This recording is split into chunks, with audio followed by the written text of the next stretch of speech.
जय हिंद दोस्तों, नमस्कार साथियों, स्वागत है आप सभी विद्यार्थियों का गणित विषय गुरुकुल में। यदि आप यूपीएससी की तैयारी कर रहे हैं, मैथ्स ऑप्शनल लेकर चल रहे हैं, चाहे आप इंडियन फॉरेस्ट सर्विसेज की तैयारी करो या फिर यूपीएससी सिविल सर्विसेज की तैयारी करो, अगर आप मैथ्स ऑप्शनल लेकर चल रहे हैं भैया, तो मैथ्स ऑप्शनल में प्रीवियस ईयर क्वेश्चन के सोल्यूशन को लगाना बहुत ज़्यादा इंपॉर्टेंट हो जाता है। पिछले 2-4 साल के नहीं, जितने ज़्यादा PYQ को आप सॉल्व करेंगे उतना अच्छा आप लोगों के लिए रहेगा। Less is more. आपके तो जीएस के पेपर में कंटेंट में यह वाक्य काम के आ जाता है, लेकिन मैथ्स में यह वाक्य काम का नहीं है। मैथमेटिक्स के फील्ड में आप जितने ही 5 साल 10 साल पुराने PYQ को, 15 साल पुराने PYQ को सॉल्व करके जाएंगे, मैथ्स ऑप्शनल में उतना ज़्यादा फायदा आएगा। क्यों ऐसा मैं कह रहा हूँ? क्योंकि आज के लेक्चर के माध्यम से मैं इंडियन एडमिनिस्ट्रेटिव सर्विसेज यानी सिविल सर्विसेज 2024 एग्जामिनेशन में, यूपीएससी की 2024 में मैथ्स ऑप्शनल में आया हुआ प्रश्न लेंगे। 2024 की सीरीज चालू कर रहे हैं। 2020, 21, 22, 23 के इंडियन फॉरेस्ट सर्विसेज और सिविल सर्विसेज दोनों के ही PYQ के सॉल्यूशन मैंने मॉडर्न अलजेब्रा के डाले हैं। ये सीरीज में आपको मिल जाएंगे भैया, प्लेलिस्ट में आप जरूर से देख लीजिए। प्लेलिस्ट की लिंक आपको डिस्क्रिप्शन में मिल जाएगी। अब मैं ऐसा क्यों कह रहा हूँ कि पिछले 5-10 साल, 15 साल पुराने, 20 साल पुराने, ज़्यादा से ज़्यादा पुराने क्वेश्चन पेपर को आप देखते जाइए। उसका कारण ये है कि अगर ये 2024 में यह प्रश्न पूछा गया था, उससे 5 साल पहले बहुत सारे लोग और जो बड़े बड़े कोचिंग वाले हैं और जो स्टूडेंट है, वो कहीं ना कहीं बच्चों को थोड़ा सा कम गाइड करते हैं, मिसगाइड नहीं करते, कम गाइड करते हैं। और कम क्या गाइड करते भी है, 5 साल के करके जा हो जाएगा। अगर आप 2024 से 5 साल के पीछे के करके जाते, 2019 तक, 18, 19, 20, 21, 22 के करके जाते, तो 2016 का यह प्रश्न जो कि इंडियन फॉरेस्ट सर्विसेज में भी पूछा गया था, आपसे रह जाता। ठीक है, तो 10 नंबर के लिए यह प्रश्न आया है। IAS एग्जामिनेशन में 2024 में पूछा गया और यही एज इट इज यही प्रश्न इंडियन फॉरेस्ट सर्विसेज 2016 में भी पूछा गया। तो आपको दोनों ही IFOS और सिविल सर्विसेज के दोनों के ही 10-15 साल के, 10 से 15 साल के तो PYQ के सोल्यूशन देखने ही देखने हैं। उससे पुराने नहीं देखे तो भी चलेगा। अगर आप मुझसे पूछेंगे तो आप भैया 2013 से लेके अभी तक के 2024-25 तक के PYQ के सोल्यूशन देख के जाइए। आने वाले 2026-27 में जो आपका अटेम्प्ट होने वाला है, बहुत अच्छे से आप मैथ्स ऑप्शनल को हैंडल करके आएंगे।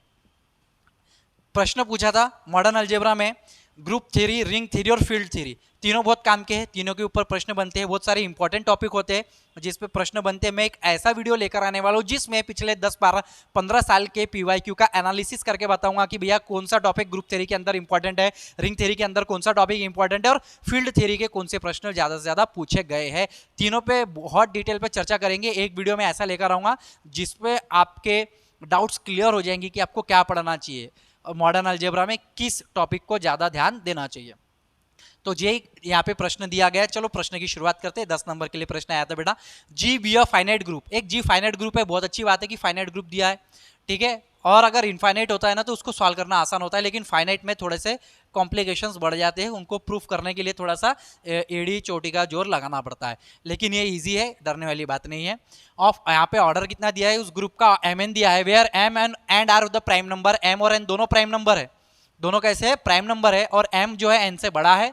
शो दैट हमें करना है कि G हैज मोस्ट वन सब group of order M। G के पास ज्यादा से ज्यादा एक सब ग्रुप है ऑर्डर M का, ठीक है। ये हमें प्रूफ करना है, बहुत अच्छी बात है। जब आप सॉल्यूशन स्टार्ट कर रहे हैं तो स्टार्ट कैसे करेंगे आप? स्टार्टिंग से। जो प्रश्न आपको दिया गया है solution, G let G be a finite group है। क्या है दिया? ये फाइनाइट ग्रुप है ऑफ ऑर्डर, क्या है इसका? ऑर्डर MN दिया गया है, ठीक है। Where M and N are prime, M and N, where M and N are कैसे दिए गए आपको? प्राइम दिए गए हैं, ठीक है। अब हमें पता है, हम सपोज करके चलते हैं, सपोज, ठीक है, हमारे पास G हैज दो सब ग्रुप है, टू सब ग्रुप। कौन कौन से? टू सब ग्रुप, H एंड K। और इनका जो ऑर्डर है, H का जो ऑर्डर है वो भी M लेके चलेंगे, K का ऑर्डर है वो भी क्या लेके चलेंगे?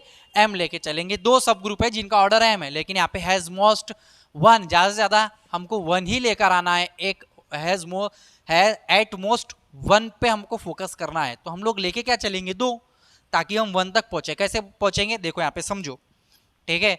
अब हमें एक और कंडीशन दी गई है, ठीक है, वेयर यहाँ पे दिया गया है M is greater then N, ठीक है, या फिर अल्सो गिवन दैट, ऐसा लिखेंगे, अल्सो गिवन दैट। क्या गिवन दिया है? M is greater then N, तो M से मल्टीप्लाई करेंगे, M square is greater then MN हो जाएगा, यानी कि M square is greater than order of G, और ऑर्डर ऑफ G है भैया MN, यानी कि जी क्या है, हम लोगों ने जी ऑर्डर ऑफ जी क्या है, एम एन है, तो जी के हमारे पास दो सब ग्रुप है, एक एच है और एक के है, तो ये दोनों का ऑर्डर हमने क्या मान के चल रहे हैं, हम एम मान के चल रहे हैं।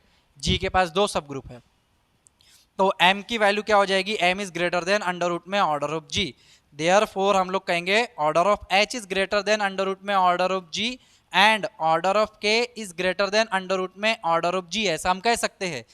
लेकिन अगर h सब ग्रुप है g का, k अगर k भी सब ग्रुप है g का, तो हमको पता है इसका जो प्रोडक्ट होता है h k वो भी सब ग्रुप है g का, और अगर h k g का सब ग्रुप है, जैसे h और k सब ग्रुप है g के, तो h का जो ऑर्डर है ज़्यादा g के ऑर्डर के बराबर होगा या उससे छोटा होगा, क्योंकि g के ऑर्डर को उसके सब ग्रुप का ऑर्डर डिवाइड करता है।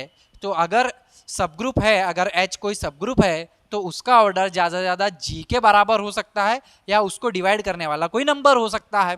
तो इसी तरीके से एच के का भी ऑर्डर जो होगा, एच के का ऑर्डर या तो जी के ऑर्डर के बराबर होगा या उससे कम होगा। अगर ये इससे छोटा है तो हम लोग कह सकते हैं ये इससे बड़ा है, इसलिए हम लोग लिखेंगे order of G is greater than equal to order of H K. और ऑर्डर ऑफ एच के लिए क्या फॉर्मूला आता है भैया, order of H into order of K upon में order of H intersection K, और इसकी वैल्यू क्या है, अंडर रूट में order of G into under root में ऑर्डर ऑफ जी अपॉन में order of H intersection K, यानी आप देखेंगे कि ऑर्डर ऑफ जी अपॉन में ऑर्डर ऑफ एच इंटरसेक्शन के।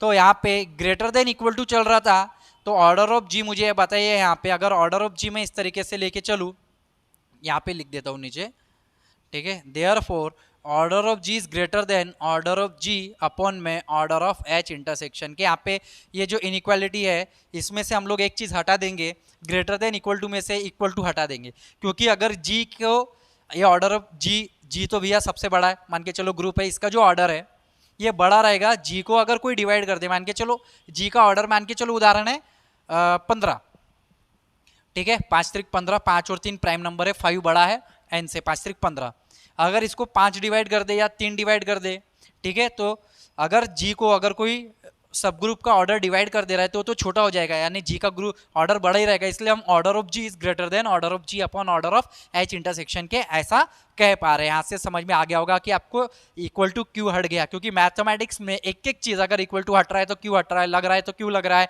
एक एक पॉइंट का भी फर्क पड़ता है। मैथमेटिक्स को अगर आपने समझ लिया अच्छे से तो आप समझ जाएंगे कि भैया किस तरीके से प्रूफ चलते हैं, किस तरीके से एग्जाम्पल्स तैयार होते हैं, modern algebra, real analysis, linear algebra, numerical analysis, complex analysis, किस तरीके से आते हैं, ये सारी चीज़ें आप बहुत अच्छे से समझ पाएंगे।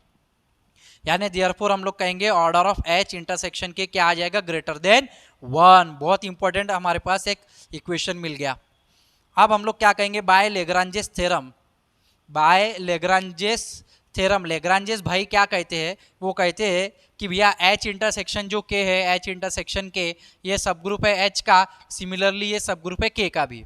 तो इसके अनुसार हम लोग कहेंगे कि भैया सब ग्रुप का ऑर्डर एच इंटरसेक्शन के डिवाइड करता है, डिवाइड्स ऑर्डर ऑफ एच, यानी कि ऑर्डर ऑफ एच इंटरसेक्शन के ऑर्डर ऑफ एच को यानी कि एम को डिवाइड कर रहा है, यानी कि हम यहाँ पे लिख पाएंगे कि order of H divides order of order of H intersection के डिवाइड्स ऑर्डर ऑफ एच, यानी कि एम को डिवाइड कर रहा है एच इंटरसेक्शन के। अगर एच इंटरसेक्शन के एम को डिवाइड कर रहा है तो या तो एच इंटरसेक्शन के एम होगा या तो 1 होगा, क्योंकि एम तो प्राइम है। अगर एम प्राइम है तो एम को एम प्राइम है, और ऑर्डर ऑफ एच इंटरसेक्शन के अगर मैंने 1 ले लिया तो 1 तो ले ही नहीं सकता क्योंकि 1 से बड़ा, तो ज़्यादा से ज़्यादा क्या लेना पड़ेगा मुझे, एम। तो एम प्राइम नंबर को या तो 1 डिवाइड करता है या तो वही नंबर खुद डिवाइड करता है। तो देयरफॉर ये जो रीज़न हम लोग कहेंगे यहाँ पे दिख देता हूँ मैं कि भैया ऑर्डर ऑफ एच इंटरसेक्शन के इक्वल टू क्या आया, एम। और ऐसा क्यों आया, क्योंकि since order of H intersection के मैं ग्रेटर देन 1 को मानूंगा, यहाँ पे एक रीज़न ये वाला हो गया, और m क्या है खुद में, m एक प्राइम नंबर है, इज अ प्राइम नंबर, तो ये दूसरा रीज़न है। दो रीज़न होने के कारण तो हम h इंटरसेक्शन के को तो 1 ले ही नहीं सकते, क्योंकि यहाँ पे तो ग्रेटर देन 1 मिला है मेरे को, और m एक प्राइम नंबर है, उसके कारण ऑर्डर ऑफ h इंटरसेक्शन के ज़्यादा हम m को लेंगे, क्योंकि m को m डिवाइड कर देगा। तो ठीक है, m ले लेंगे, और m किसका ऑर्डर है भैया, h का ऑर्डर है, तो ऑर्डर ऑफ h इंटरसेक्शन के किसके बराबर आ गया, h के बराबर आ गया। और h या फिर बोलो या फिर k बोलो, तो या फिर similarly order of H intersection के किसके बराबर आ गया, ऑर्डर ऑफ के बराबर आ गया। यानी कि एच इंटरसेक्शन के ये क्या आ गया, इक्वल टू एच के बराबर लिख लो, या फिर एच इंटरसेक्शन के इक्वल टू के बराबर लिख लो। देयरफॉर एच इक्वल टू के आ गया आपके पास। यानी कि हमने क्या मान के चले थे कि हमारे पास दो सब ग्रुप है। हम क्या मान के चले थे, दो सब ग्रुप है। अंत में क्या निकला भैया, दो सब ग्रुप नहीं, जो भी माना था एच और के को, अंत में जाके वो तो एक ही हो गए। वो एच भी के ही है और के भी एच ही है, अलग अलग है ही नहीं एम ऑर्डर के, हमारे पास एक ही है। हम जो माना था कि भैया एम एक एच सब ग्रुप है जो एम ऑर्डर का है और के जो सब ग्रुप है वो भी एम ऑर्डर का है, दो सब ग्रुप माने थे। एक्चुअली में बाद में जाके पता चला भैया वो तो वही एक ही है, दोनों के दोनों अलग है ही नहीं। तो समझ में आ रहा है एच के बराबर क्या हो जाएगा आपका के। यानी कि आपके पास जी यहाँ पे हम लोगों ने शो कर दिया कि जी के पास हैज एट मोस्ट ज्यादा से ज्यादा एक सब ग्रुप है ऑर्डर एम का, ज्यादा से ज्यादा एक सब ग्रुप है ऑर्डर ऑफ एम का। इसलिए हम लोग देयरफॉर करके यहाँ पे जो स्टेटमेंट है वो लिख सकते हैं, जी हैज एट मोस्ट ज्यादा से ज्यादा वन सब ग्रुप है उसके पास, सब ग्रुप ऑफ ऑर्डर एम का एक सब ग्रुप है। तो इस तरीके से विद्यार्थियों ग्रुप थ्योरी के एग्जाम्पल्स को समझना है और बहुत अच्छे से प्रैक्टिस करना है और आगे बढ़ना है, ताकि आप रिंग थ्योरी को और फील्ड थ्योरी को भी हैंडल कर पाओ। तो group theory, ring theory, field theory को अगर आप अच्छे से स्ट्रॉन्ग कर लेते हैं तो आप मैथ्स ऑप्शनल में पेपर 2 में बहुत ज़्यादा मार्क्स लेकर आ सकते हैं, क्योंकि प्रश्न 10 नंबर 15 नंबर के ग्रुप थ्योरी से, रिंग थ्योरी से पूछे जाते हैं विद्यार्थियों। मॉडर्न अलजेब्रा को छोड़ना नहीं है, मॉडर्न अलजेब्रा को सिस्टमैटिकली सही स्ट्रेटेजी लगा के सही ढंग से बेसिक को और कंसेप्ट को क्लियर करते हुए आगे बढ़ते हुए पढ़ते हुए चलना है, ताकि आप आपकी जो मैथ्स ऑप्शनल की जर्नी उसको थोड़ा सा स्मूथ कर पाओ और अच्छे से अपने मार्क्स गेन कर पाओ। आशा करता हूँ कि आज के लेक्चर के माध्यम से यह जो एग्जाम्पल मैंने आपके सामने प्रस्तुत किया है, इसका जो सोल्यूशन को मैंने आपको समझाया है, बहुत अच्छे से समझ में आया होगा। ज़्यादा से ज़्यादा मैथ्स ऑप्शनल की पढ़ाई करने वाले विद्यार्थियों को पहुँचाना है, क्योंकि मैथ्स का ज्ञान हो, गणित का ज्ञान हो, या फिर किसी भी विषय का ज्ञान हो भैया, बांटने से बढ़ता है।